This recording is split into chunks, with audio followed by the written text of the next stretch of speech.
UDF സർക്കാർ വന്നയുടനെ നിയമസഭ വിളിച്ചു ചേർത്ത് ഊരാളുങ്കൽ സൊസൈറ്റിയെ വാഴ്ത്തിപ്പാടി ക്ലീൻ ചീറ്റ് കൊടുത്തതാണ് എന്ന് തോന്നിയിട്ടുണ്ടാകും പലർക്കും.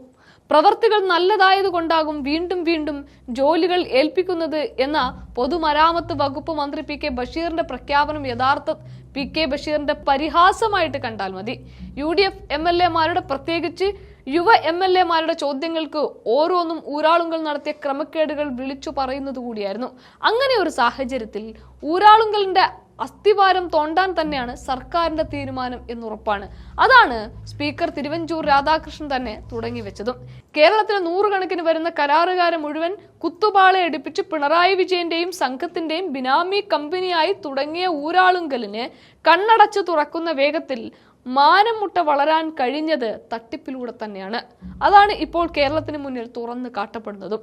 പിണറായി വിജയന്റെ ഭരണം ലോകം അവസാനിക്കുന്നതുവരെ ഉണ്ടാകുമെന്ന് കരുതിയ വിഡ്ഢികളാണ് ഊരാളുങ്കലിന് നിയമം തെറ്റിച്ച് സഹായിച്ചത്. പക്ഷേ കുറച്ച് മനസാക്ഷിയുള്ള ഉദ്യോഗസ്ഥർ അപ്പോഴും ഇതെല്ലാം കാണുന്നുണ്ടായിരുന്നു. അന്ന് എത്ര ഒച്ച വെച്ചാലും നീതി കിട്ടില്ലെന്ന് അറിഞ്ഞതുകൊണ്ട് എല്ലാം അടക്കി പിടിച്ച് അവർ കാത്തുനിന്നു.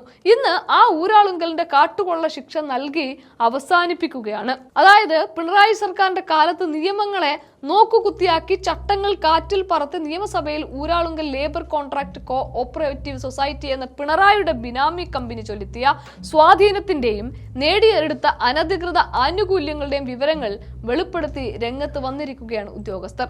അതിന് നേതൃത്വം നൽകിയത് സാക്ഷാൽ സ്പീക്കർ തിരുവഞ്ചൂരാണ്. ഇനി അത്ര പെട്ടെന്ന് രക്ഷപ്പെടാൻ കഴിയുമെന്ന് തോന്നുന്നില്ല.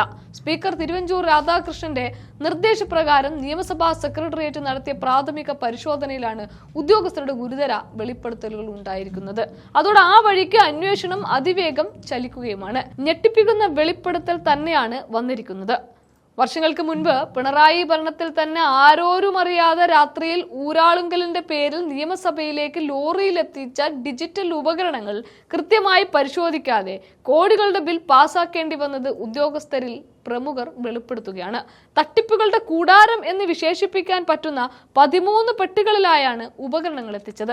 അന്ന് ആ ഒരൊറ്റ രാത്രി തന്നെ ഉദ്യോഗസ്ഥനെ നിയമസഭയിലേക്ക് വിളിച്ചു വരുത്തി. പക്ഷേ പ്രവർത്തനക്ഷമമാണോ എന്ന് പരിശോധിച്ച് ഉറപ്പുവരുത്താതെ ഉപകരണങ്ങൾ കൈപ്പറ്റാനാവില്ല എന്ന് ഉദ്യോഗസ്ഥൻ അറിയിച്ചു. എങ്കിലും നിയമസഭാ അധികൃതരിൽ നിന്ന് സമ്മർദ്ദമുണ്ടായി.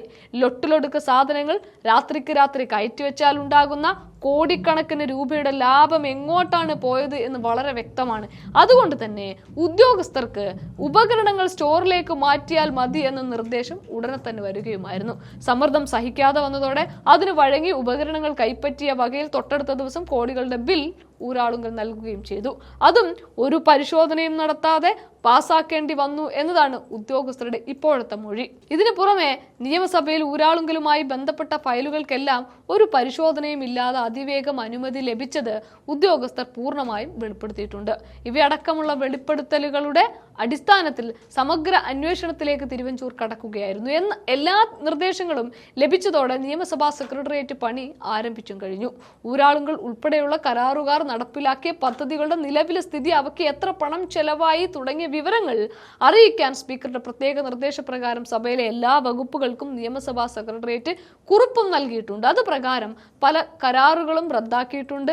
ശങ്കരനാരായണ തമ്പി ഹാളിന്റെ നവീകരണം, അതുപോലെ 7.5 കോടി രൂപയുടെ ഡൈനിങ് ഹാൾ നന്നാക്കൽ തുടങ്ങി ഊരാളുങ്കലിന് വഴിവിട്ട് കൊള്ളലാഭം നേടാനായി കൊടുത്തതിൽ ബാക്കിയുള്ള കരാറുകളെല്ലാം റദ്ദാക്കിയിരിക്കുകയാണ് തിരുവഞ്ചൂരിന്റെ ഓരോ നിർദ്ദേശവും പ്രകാരം. അങ്ങനെ ഒരു സൊസൈറ്റി രൂപീകരിച്ച് കണക്ക് സൂക്ഷിച്ചുകൊണ്ട് കൊള്ളയടിക്കുന്ന അത്യപൂർവ പിണറായി സംഘത്തിന്റെ പദ്ധതികൾ അടിമുടി പരിശോധിക്കുകയാണ്. അതോടെ ഊരാളുങ്കലും ഒപ്പം പിണറായി സംഘവും വെള്ളം കുടിക്കുമെന്ന് ഉറപ്പായി കഴിഞ്ഞു.